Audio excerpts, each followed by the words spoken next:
আমরা আসলে কাপ দেখে দল সমর্থন করি না তো, আমরা আসলে খেলা দেখে সমর্থন করি। বাফে বেটা গাছে গুটা মায়ে জি আর গায়ে গি। দর্শক মন্ডলী আবার না আসলে নাই কুতার ইলাই ও মিজান স্যার তুকাইয়া না ফাই তোমার দ্বীপে হাত বাড়াইছেন তালারিগড়ের ভাই। দর্শক মন্ডলী আবারও না আসলে নাই। আমরা এই মুহূর্তে রয়েছি ফেঞ্চিগঞ্জ হেলিফিল্ডের মাঠে। আমরা এখানে দুইজন অতিথি নিয়ে এসেছি। একজন হচ্ছে একনিষ্ঠ সমর্থক এবং ওনার ছেলেও রয়েছে, তিনি আর্জেন্টিনার সমর্থক। আবার অন্যদিকে রয়েছেন এই ক্রিস্টিয়ানো রোনালদোর একনিষ্ঠ সমর্থক, তিনি পর্তুগালকে সাপোর্ট করেন, যিনি একাই 100। আমরা মিজান স্যার আর তাদের পরিচয় আসলে বলতেছি না, লম্বা হয়ে যাবে। আমরা একটু কথা বলবো তাদের সাথে, আসলে তাদের যে পারফরমেন্সটা কীরকম। বিশেষ করে একটু চলে যাব মিজান স্যারের কাছে, তিনি আসলে পর্তুগালকে ভালোবাসেন। তার পর্তুগাল কিন্তু ইতিমধ্যে খারাপ করেছে, তো আমরা একটু কথা বলবো। আসলে সে ভালো করে নাই। তো আপনি প্রথমত হচ্ছে আপনার কাছে প্রশ্ন যে আপনি কেন পর্তুগাল সাপোর্ট করেন? সবাই আর্জেন্টিনা এবং ব্রাজিল সাপোর্ট করে, এবং আপনি কেন পর্তুগাল সাপোর্ট করেন, এবং আপনার কেন ক্রিস্টিয়ানো রোনালদো বিশ্বকাপে খেলতে পারে না? না, আসলে সবাই তো আসলে বিভিন্ন রকম কাপ এবং কাপ দেখে সমর্থন করে। যেমন এই আর্জেন্টিনা সাপোর্ট করে যে এরা দীর্ঘদিন কাপ পায় না, তারপরে ওরা মেসি খেলা বিভিন্ন রকমের কাপ দেখে সমর্থন করে। ব্রাজিল যারা বাঙালির আসলে হুজুগে বাঙালি যেটা বলে একটা কথা আছে, কিন্তু আমি আসলে পর্তুগাল সাপোর্ট করে সেটা খেলা দেখে, এদের কাপ দেখে না।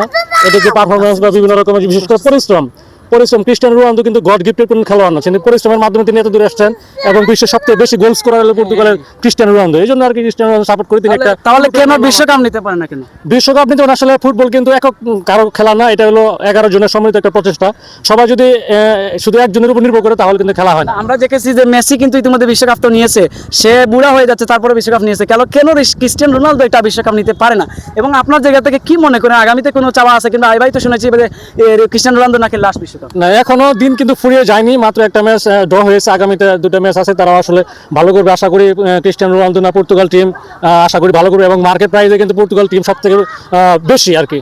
আমরা আশা করবো যে পর্তুগাল টিম ভালো করবে। এবার আগামী বিশ্বকাপে ক্রিস্টিয়ানো রোনালদো না খেললেও যেহেতু ভেন্যু হবে পর্তুগাল, এই হিসেবে তখন আমরা আশা করতে পারি সামনে ভালো করবে ইনশাল্লাহ।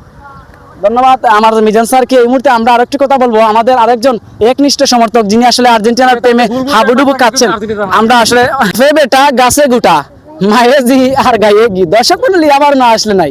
এই মুহূর্তে একটু কথা বলবো বাপকা বেটা, একদিকে বাপ রয়েছেন, একদিকে ছেলে রয়েছেন, দুজনেই কিন্তু আর্জেন্টিনার সমর্থক। তো আমরা একটু কথা বলবো, আমিও কিন্তু আর্জেন্টিনার সমর্থক। তো ইতিমধ্যে আমরা একটু কথা বলবো। আসলে আমার মিজান স্যার বলেছেন ইতিমধ্যে আপনারা নাকি আসলে কাপ দেখে সমর্থন করেন, সেটা কি সত্য? একটু ক্যামেরা যদি একটু। ধন্যবাদ। আসলে আমার সরোদয় মিজান ভাই যে কথা বলেছে, তো সেই হচ্ছে কথার কথা।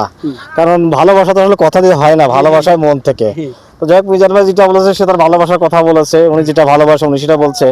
আর আর্জেন্টিনা আসলে এটা তো আর ওই মুখে বললেই হবে না, এটা তো আসলে আকার জমিন, বাংলাদেশের জমিন মানে তো আর্জেন্টিনা আমার কাছে মনে হয় না। যেটা তো অপু তোমারও অবস্থা দেখো, আর্জেন্টিনা, আমরা আর্জেন্টিনা, চারদিকে যদি চাও শুধু আর্জেন্টিনা, এটা তো এই মুখ দিয়ে বললেই হবে না। এবং তারা তো ভালো খেলতে পারে না বিশ্বকাপে, তো এটা বাস্তব। আসলে আমি এদিন খেলা দেখছি, রোনালদোকে একটা বল পায় দেখতে দেখলাম না, এটা আমার মনে যদিও সে ভালো, এটা একটা কষ্ট। আর বিষয়টা হচ্ছে আর্জেন্টিনা তো ফুটবল রাজা, এটা তো স্বীকৃত। হ্যাঁ, এটা বিশ্ব মেসি হচ্ছে জাদু, এখন মেসি হচ্ছে সর্বোচ্চ বিশ্বকাপে গোলদাতা, তাই না? এটা তো অস্বীকার করার কিচ্ছু না, এটা তো পরিসংখ্যান, কিংবদন্তি, only one, not only two, only one. তো সেদিক থেকে আসলে আর্জেন্টিনা তো আর্জেন্টিনাই। আর্জেন্টিনা তাহলে 26 বিশ্বকাপটা কার হাতে? 26 বিশ্ব আসলে আশা করা যায়। আসলে খেলার শেষ বলতে কিছু নাই, খেলার শেষ দেখতে হবে, তবে আমরা আশা করি আর্জেন্টিনা ইনশাল্লাহ, ইনশাল্লাহ আর্জেন্টিনা। দর্শক মন্ডলী, এই ছিল আজকে আপনাদের ফেঞ্চিগঞ্জ হেলিফিল্ডের মাঠ থেকে আপনাদের সর্বশেষ পরিস্থিতি। আপনাদের নতুন কোনো ভিডিও নিয়ে আসলে অবশ্যই আসবো, এবং তার আগে ছোট্ট একটা মিনি অনুরোধ রয়েছে যে আপনারা দয়া করে ভিডিওটা শেয়ার করবেন এবং পেজটাকে ফলো দিয়ে রাখবেন। আমরা এইবারে আরেকটু কথা বলার চেষ্টা করবো, যে মিজান স্যার রয়েছেন ওনার কাছে আসলে একটু ক্লিয়ার হতে চাই, যে এইবার 26 সালে বিশ্বকাপটা কি রোনালদোর হাতে উঠবে নাকি না, সেই নিয়ে একটু কথা বলবো। আমরা আসলে কাপ দেখে দল সমর্থন করি না তো, আমরা আসলে খেলা দেখে সমর্থন করি। বিশ্বকাপ আমরা আশা করি যে ভালো খেলবে দল, ভালো না খেললেও সে ফাইনাল পর্যন্ত যাক, এটা পর্তুগাল নিয়ে আমাদের আশাবাদী। না হলে কষ্ট নেই, তারপরে আমরা আজীবন সমর্থন করে যাবো, যারা পর্তুগাল সাপোর্ট করি। যদি এবার বিশ্বকাপ না নেয় তাহলে কি অবশ্যই সমর্থন করবো না কেন? দলের যে যারা খেলোয়াড় আছে দেখা যাচ্ছে যে তারা আসলে এই যখন কাপ নেয় না তখন তারা দল চেঞ্জ করে দিয়ে গোসল দিয়ে কিন্তু আর্জেন্টিনা হয়ে যায়। না, এটা আসলে মানে কি বলবো, এটা মানে ভাইরাল হওয়ার জন্য বিভিন্ন কথাবার্তা বলে। আজকে সকালে একজন দেখলাম যে মাথা নেড়া করতেছে আর্জেন্টিনা ব্রাজিল জেতার পরে। এরকম খেলার মাঠে আসলে 11 জনের খেলোয়াড় মাঠে, যে যখন যে দল ছোট দল বড় দল বলে কেউ নাই।